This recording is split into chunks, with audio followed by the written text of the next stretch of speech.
अब हम आगे के टेंस पढ़ते हैं।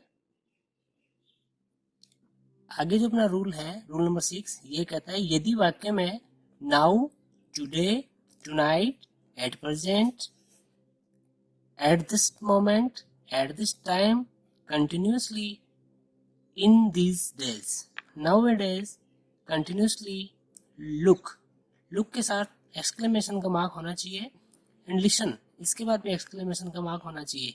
यदि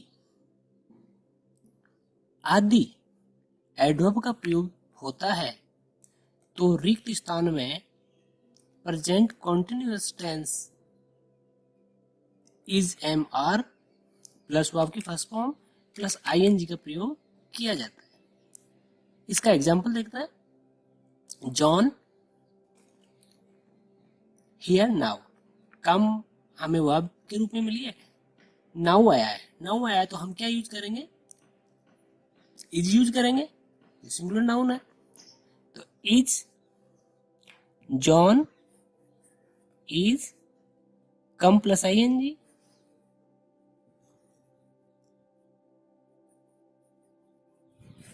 coming here now.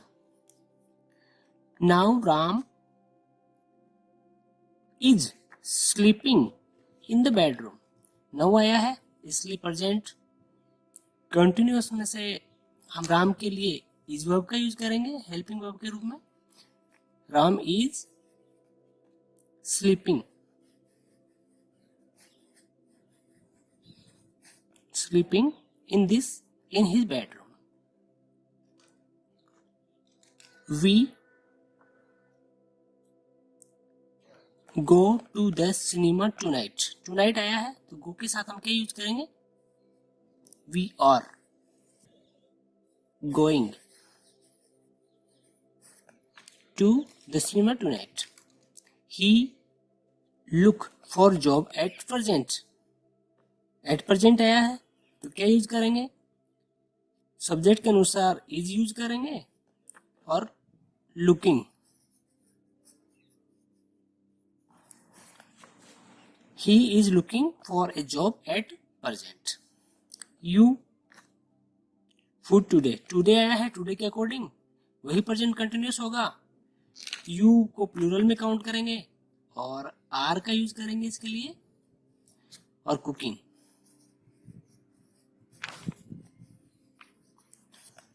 You are cooking food today. Not. कुछ वर्ब जैसे see, hear, smell, notice, recognize, taste, appear, seem, look, love, hate, despise, detest, like, dislike, hope, adopt, admit, mean, suppose, think, imagine, presuppose, recall, recollect, remember, forget, believe, know, trust, own, possess, have, belong to, keep, consist of, contain, comprise, include, involve, equal, cost, desire, depend, fit, lock, require, need, sound,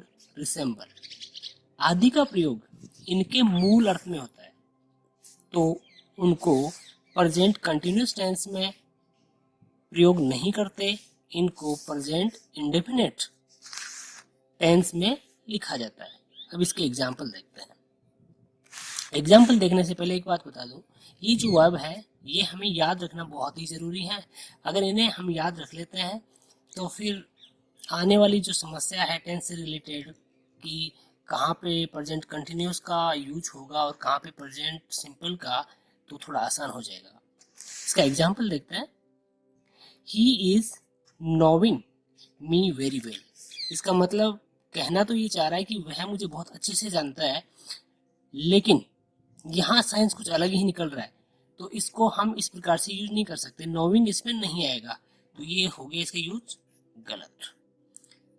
इसका सही example देखते हैं। He knows me very well, yes, ये सही है, क्योंकि यहाँ no आया है, नो के साथ आईएनजी हम यूज नहीं कर सकते, ऐसे ये सब्जेक्ट के अकॉर्डिंग कर सकते हैं।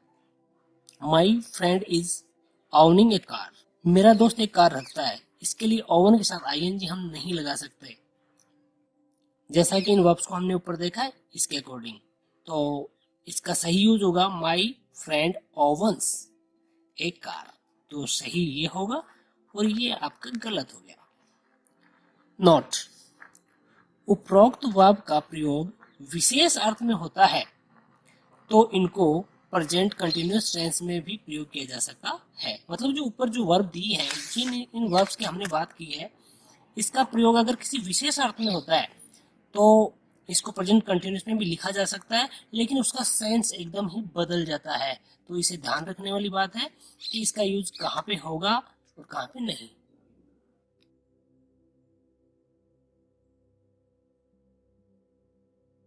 अब हम इसके एग्जाम्पल देखते हैं। The doctor is feeling the pulse. इस सिचुएशन में देखिए, डॉक्टर पल्स खुद जांच कर रहा है, जब वो चाहे तब वो इसे छोड़ सकता है। जैसे ही पल्स को जांच करना बंद कर देगा, अपना हाथ हटाएगा, वो जांच करना बंद हो जाएगा, तो उसे फील होना बंद हो जाएगा उसकी पल्स। ऐसी सिचुएशन में हम प्रेजेंट कंटिन्यूअस का प्रयोग कर सकते हैं। अदरवाइज अगर इसके रियल सेंस में यूज करें तो इज और आईएनजी का प्रयोग इसमें नहीं करेंगे। देखिए, he is seeing me today. अब ये से मिलने जा रहा है, इससे कोई मिलने आ रहा है, तो ये कंट्रोल की बात है, वो आ सकता है, जब वो मन करे जा सकता है। ऐसी सिचुएशन में हम आईएनजी का प्रयोग कर रहे हैं, इसका सेंस एकदम अलग निकल रहा है। द जज इज हियरिंग द केस। देखिए, इसे समझते हैं हम। जज किसी केस को सुन रहा है, वो चाहे तो केस सुनाई बंद कर सकता है। ऐसी सिचुएशन जब बने, इसका मतलब ये हुआ कि सिचुएशन अपने कंट्रोल में है, हम चाह के ही कोई काम कर रहे हैं। ऐसी सिचुएशन में हम प्रेजेंट कंटिन्यूअस का प्रयोग कर सकते हैं। लेकिन अगर एग्जाम्पल कुछ ऐसा हो, I hear with my years, ऐसा कुछ होता है, तो मैं चाहूं या न चाहूं मुझे सुनाई देगा। ऐसी सिचुएशन में हम आईएनजी का यूज नहीं करेंगे। मैं ये कह दूं कि I am hearing with my years, तो ये गलत हो जाएगा। The moon is appearing in the sky. Moon जो है अपीयर हो रहा है स्काई में, यहां भी हम आईएनजी का प्रयोग कर सकते हैं। रूल नंबर 7, यदि पहला वाक्य इंपेरेटिव यानी आदेशात्मक हो तो दूसरे वाक्य में is am are plus verb की फर्स्ट फॉर्म प्लस आईएनजी का प्रयोग किया जाएगा। इसके एग्जांपल देखते हैं। लेट मी गो होम, ये इंपेरेटिव सेंटेंस है, तो इसका जो सेकंड जो सेंटेंस होगा वो कैसा होगा, आई एम गेटिंग लेट। तो इसमें हमने प्रेजेंट कंटिन्यूअस का प्रयोग किया, यहाँ पे भी कुछ ऐसा ही होगा। नेक्स्ट देखते हैं। Don't get out now, the train is moving. बाहर मत निकलो, ट्रेन चल रही है। ऐसे सिचुएशन में हम प्रेजेंट कंटिन्यूअस का प्रयोग कर रहे हैं नेक्स्ट वाले सेंटेंस में। Please don't make a noise, mother is sleeping. तो क्या क्या आएगा, mother is sleeping.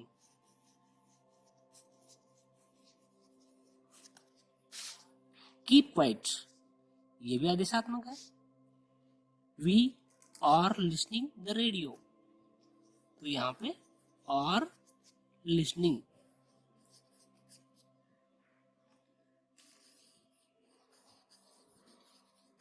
Listening to the radio.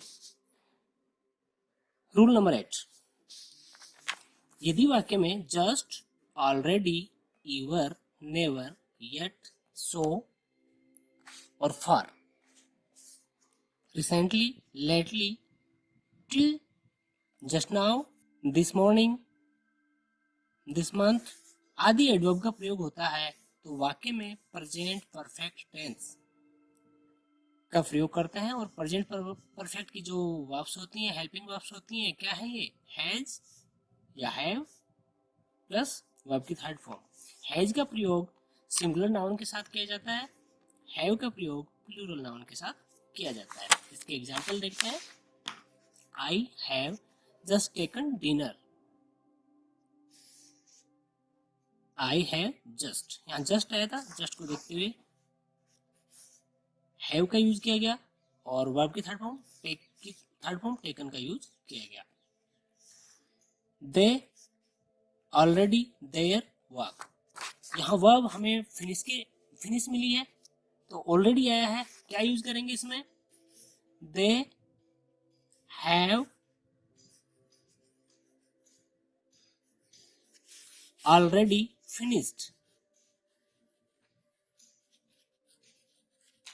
finished their homework और their work। I, देखिए यहाँ नेवर का यूज हुआ है, him working। सी वर्ब का यूज करना है, नेवर आया है तो क्या करेंगे? I have never seen, सी की थर्ड फॉर्म seen का प्रयोग करेंगे। She with her father just now, just now आया है तो हम क्या करेंगे? She has gone with her father just now. दे, यहां येट का यूज किया गया इस सेंटेंस में, तो देख क्या करेंगे हम? They have not finished their work yet। You have never visited Delhi, visit का थर्ड फॉर्म यूज किया गया है। यहाँ इंट्रोगेटिव सेंटेंस का यूज किया गया है, इसमें हैव जो है हेल्पिंग वर्ब वो पहले आ रहा है। Have you ever visited Delhi, ever का यूज हुआ, इसके अकॉर्डिंग हमने प्रेजेंट परफेक्ट टेंस का प्रयोग किया। मिस्टर शर्मा रिसेंटली आया है, has. Mister Sharma has returned, recently returned,